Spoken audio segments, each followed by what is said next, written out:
Hello friends, welcome back to the channel. इस video में हम लोग बात करने वाले हैं how to upload class 12 practical और इंटरनल असेसमेंट मार्क्स। ठीक है। वीडियो के हेल्प से आप जान पाएंगे कैसे क्लास 12 का इंटरनल या प्रैक्टिकल्स मार्क्स हम अपलोड कर सकते हैं, कैसे बच्चों का बैच क्रिएशन कर सकते हैं on the portal of CBSE. तो उस बारे में हम डिटेल में डिस्कस करने वाले हैं। तो वीडियो के स्टार्ट करने से पहले मैं आपसे बता दूं, अगर चैनल पे फर्स्ट टाइम है तो please like and subscribe to my channel, ताकि फर्दर भी हम ऐसे कंटेंट्स ला सकें। अब बात करते हैं step number first, preparing your data. Means आपके पास में कुछ डिटेल्स ऑलरेडी होनी चाहिए पहले से, ताकि आप पोर्टल में जब भी काम करें तो टाइम आउट ना हो सेशन और फटाफट आपका काम कंप्लीट हो जाए। तो लाइक सबसे पहले आपके पास में एग्जाम फंक्शनरी डिटेल्स होनी चाहिए, name, bank account number and IFC code. Second thing, आपके पास में जियो टैग फोटोज होनी चाहिए, जो कि तीन फोटोज यूज होती हैं। लाइक एक एम्प्टी लैब की फोटो होनी चाहिए, student in action and group photograph. ठीक है। अब एम्प्टी लैब का मीन्स जो भी आपकी एक्टिविटी हो रही है, लाइक फिजिक्स लैब में, बायो लैब में जो भी चीज़ें हो रही हैं, तो जो भी आपका लैब है उसकी एक क्लियर पिक्चर होनी चाहिए। साथ ही साथ जब बच्चों को आप कोई एक्टिविटीज़ देंगे, उस टाइम पे बच्चे जब एक्शन पे होते हैं, मीन्स जो भी वो प्रोजेक्ट कंप्लीट कर रहे होते हैं उस टाइम पे, उसकी एक फ़ोटो होनी चाहिए और साथ ही साथ ग्रुप फ़ोटो होनी चाहिए, इंटरनल, एक्सटर्नल एग्ज़ामिनर सबके साथ में। ऑलराइट।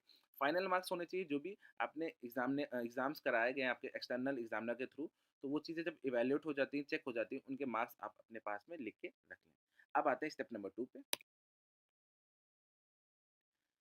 अब आपको क्या करना होगा, cbse.gov.in पे जाना होगा। ठीक है। वहाँ पे जाने के बाद आपको परीक्षा संगम सेलेक्ट करना होगा। देन आपको सेलेक्ट करना होगा class 12 practical and internal assessment mark upload tab, जो कि आप स्क्रीन पे देख पा रहे होंगे। वहाँ पे मैंने पॉइंट आउट कर रखा है। उस चीज़ पे जैसे ही क्लिक करेंगे तो आपके पास में कुछ ऐसा ऑप्शन खुल के मिलेगा, जो कि स्टेप नंबर 3 पे आता है। अब आपको यहाँ पे लॉगिन करना होगा, लाइक यूज़र आईडी आपको डालनी होगी, पासवर्ड डालना होगा, सिक्योरिटी पिन डालना होगा। जो भी आपने एलओसी के टाइम पे यूज़ किया था वो सारी चीज़ें इसमें डिटेल्स फिल आउट करेंगे, कैप्चा कोड डालेंगे एंड लॉगिन पे क्लिक कर देंगे। लॉगिन पे क्लिक करने के बाद अब आपको कुछ देखने को मिलेगा, जिसे हम बोलेंगे step number 4, point number first, select functionary menus. आप ऊपर देख पा रहे हो, home, functionaries, activities, check status, log out. यहाँ पे कुछ स्टेप्स भी दिए हैं अपलोड करने के, आप चाहे तो पढ़ सकते हैं, बट मैं आपको सिंपली समझा देता हूँ। ओके। फंक्शनरीज पे जैसे ही क्लिक करेंगे तो आपके पास कुछ ऐसा देखने को मिलेगा। ठीक है। ऐसा कुछ ऑप्शंस देखने को मिलेगा, इसको आप इंस्ट्रक्शंस को पढ़ लीजिएगा। बट मैं बताता हूँ आपको थर्ड नंबर पॉइंट, जो कि आपके लिए इंपॉर्टेंट रहेगा। इसमें जैसे आप देख पा रहे होंगे, जो भी फंक्शनरीज को आप ऐड करना चाहते हैं, इसका मतलब ये है कि जो भी आप इंटरनल, एक्सटर्नल एग्जामिनर्स को ऐड करना चाहते हैं पोर्टल पे, तो उसको आपको सेलेक्ट करना होगा। इसमें आप देख पा रहे होंगे एरो दिया हुआ है, यहाँ पे सेलेक्ट करेंगे। अगर कोई एक्सटर्नल एग्जामिनर है तो आप डबल ई वाला सेलेक्ट करेंगे, जिसे एक्सटर्नल एग्जामिनर बोलेंगे। अगर कोई असिस्टेंट सुपरिटेंडेंट है तो उसे एएस सेलेक्ट करेंगे, या कोई लैब असिस्टेंट है तो एलए करेंगे। ठीक है। ऐसा को सारा कुछ दिया हुआ है, तो कोई ज़्यादा डिफिकल्ट टास्क नहीं है। अगर आप कोई एंट्रीज को मॉडिफाई करना चाहते हैं तो आप एक्शन बटन में जाके मॉडिफाई कर सकते हैं। किसी को डिलीट करना चाहते हैं तो वहाँ से डिलीट कर सकते हैं। मीन्स आपको यहाँ से उसका टैग यूज़ करना पड़ेगा। मान लीजिए आप किसी को ऐड कर रहे हैं, असिस्टेंट सुपरिटेंडेंट को, सेलेक्ट वाले ऑप्शन में जाएंगे, एएस को सेलेक्ट करेंगे, फिर उनका नेम देंगे यहाँ पे, उसके बाद उनका अकाउंट नंबर लिखेंगे, आईएफसी कोड लिखेंगे और ऐड वाली बटन पे क्लिक कर देंगे। और फिर आते हैं स्टेप नंबर 4 के बाद स्टेप नंबर 5 पे। ठीक है। अब आपको क्या करना है, अब आपको करना है creating a batch in the activities menu. Functionaries का काम हो चुका, आपने फंक्शनरीज को ऐड कर दिया। ठीक है। एक्सटर्नल एग्जामिनर्स को ऐड कर दिया, असिस्टेंट सुपरिटेंडेंट को ऐड कर दिया। ठीक है। लैब असिस्टेंट्स को ऐड कर दिया। इसके बाद में अब आपका काम है एक्टिविटीज में जाने के बाद आपको क्लिक करना होगा क्रिएट बैच। ठीक है। अब यहाँ पे आप सेलेक्ट करेंगे सब्जेक्ट टाइप, इंटरनल सब्जेक्ट है कि एक्सटर्नल सब्जेक्ट है, जो भी जो कैटेगरीज पे आती हैं उस चीज़ को सेलेक्ट करेंगे। इसके बाद आप नीचे देख पा रहे होंगे इंटरनल एग्जामिनर डिटेल्स। एग्जामिनर जो भी आपके यहाँ पे अपॉइंटेड हुए हैं या आपने किसी को अपॉइंट किया है एज ए इंटरनल स्कूल के बेसिस पे, तो उनका आप एग्जामिनर नेम डालेंगे और ओएसिस की आईडी डालेंगे। ऑलराइट। और यहाँ सबमिट में क्लिक करेंगे।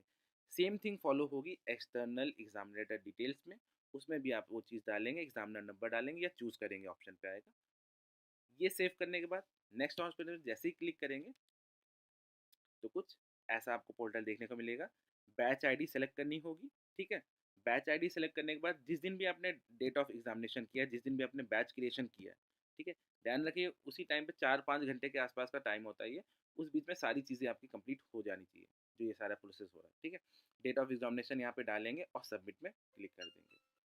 अब आपको स्टेप नंबर 7 पे आना है, जो कि है प्रिंटिंग द अवार्ड लिस्ट। अब आपको अवार्ड लिस्ट को प्रिंट करना होगा। कहाँ पे जाके, एक्टिविटीज़ के ऑप्शन पे थर्ड नंबर पे जाने के बाद आपको प्रिंट अवार्ड लिस्ट पे क्लिक करना है।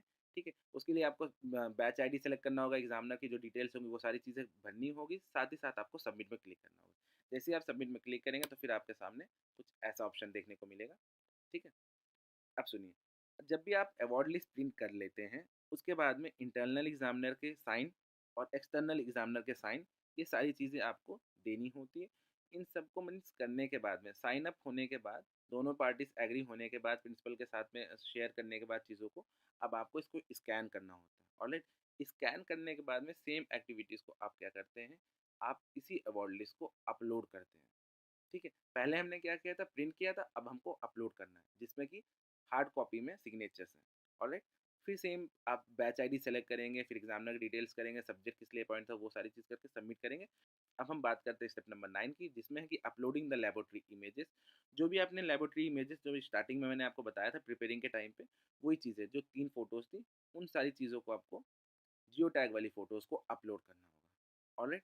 ध्यान दें कि जो भी फ़ोटोज़ है 3 एमबी से ज़्यादा ना हो, सारी फ़ोटोज़ जियो टैग हो, वरना वो वेबसाइट पे अपलोड होंगी नहीं। ठीक है? तो एक इमेज कैसी होनी चाहिए, एम्प्टी होनी चाहिए, दूसरी होनी चाहिए स्टूडेंट लैब एक्टिविटी के साथ में, इमेज थर्ड होनी चाहिए ग्रुप फ़ोटोज़ के साथ में। और ये आपको किस में जाके करना है, एक्टिविटीज़ के 5th number point upload lab photos में करना है। ऑलराइट? अपलोड करने के बाद में आपका प्रोसेस ऑलमोस्ट कंप्लीट हो चुका है।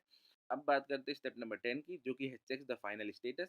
मीन्स जो भी आपने अभी तक एक्टिविटीज़ स्टार्ट की थी, स्टार्टिंग से लेके पहले आपने एग्ज़ामिनर्स को ऐड किया, ठीक है? उसके बाद आपने बैच आईडी क्रिएट किया, ठीक है?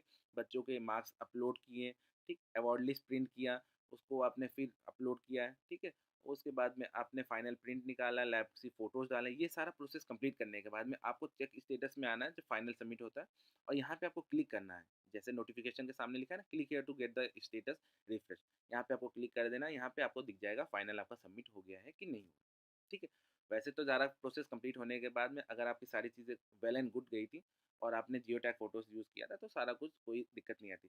But most of the cases में ऐसा होता है कि आप यहाँ पे रिफ्रेश पे क्लिक करने के बाद में नीचे दिखाता है कि अभी इसका प्रैक्टिकल या एग्ज़ामिनर्स कंप्लीट नहीं हुआ है, ये प्रोसेस पे वो दिखाता नहीं।